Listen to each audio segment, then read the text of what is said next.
passenger filed a complaint with the LTFRB over a body-shaming incident. Nako.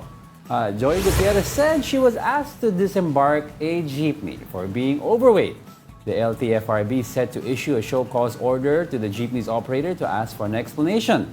The penalty for refusing a passenger ranges from 5 to 15,000 pesos. A jeepney's franchise may also be revoked. General rule, bawal pong tumanggi sa pasahero. Ang prangkisa, pribilehyo yan parang driver's license. At kaakibat po ng kanilang responsibilidad ay ang pagbibigay ng safety, comfort sa mga pasahero natin. We don't condone that. Pero, for example, yung sa like an airline, di ba, pag overweight ka, you cannot reject a passenger. But, you have to offer them an alternative way to seat properly na hindi maka-apekto sa ibang pasahero.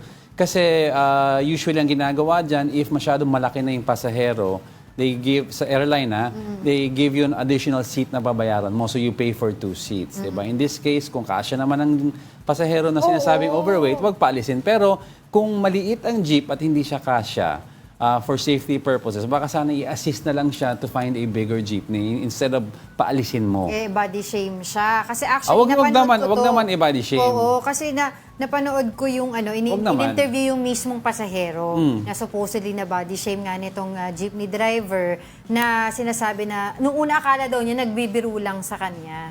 Yung pala, seryoso na. Tapos sinabi din daw nung parang kasama din ng jeepney driver, yung kanyang asawa, yung partner, at sinabi nga daw na, kasi kapapalit lang ng gulong, baka ma-flat. Ay, wag so naman parang talagang in essence, body shaming yung ginagawa sa kanya. Wag ganon. Sinabi daw nung mga pasahero doon sa loob na, ay kuya, wag po kayong ganyan kasi ano po yan, pwede kayo sampahan ng anti-discrimination na complaint, 'di ba? Wag naman ganon.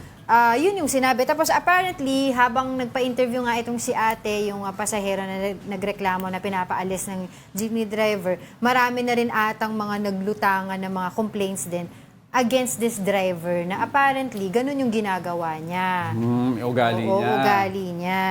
Oo. So, hindi naman tama yun, di ba? Parang, dahil ba, sabi mo, hindi ka pwede dito dahil mabigat ka or mapa-flat yung gulong namin, kapapalit lang We don't namin. condone, syempre, Huwag body shaming in its ganun. shape and form. Pero if you need to, kasi kunyari, yung jeepney mo hindi talaga kaya kasi luma or maliit, you say it in a nice way.